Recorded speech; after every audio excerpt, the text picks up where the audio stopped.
Hello friends, तो चलो आज बनामा चना मसला। तो देखुन इटा तेल गरम हो गला पर तेजपतर आउ कंचा मिर्चा ऑयल दे देली आउ भलसे टिके भाजी देमा। आउ आगरू चना आम काबली चना सिझी सारान।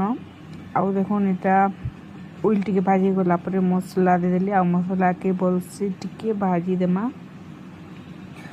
तो नून हल्दी आउ मिर्चा दे देली आउ काश्मीरी लाल मिर्चा टिके रेड कलर हेबार लगी। तो देखुन भलसे टिके भाजी देमा। तापरे मसला रेडी हो गला परे टमाटो दे देली आउ टमाटो के टिके भलसे भाजी देमा।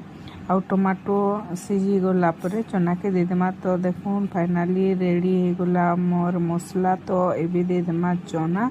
तो देखुन इटा दे देली चना आउ चना के भलसे टिके भाजी देमा। तापरे आलू भी सिझाई थिला तो आलू के चुपा छोड़े किना दे देली आउ भलसे टिके भाजी देमा। तो देखुन फाइनाली रेडी गला मोर चना मसला। Thank you for watching, bye bye.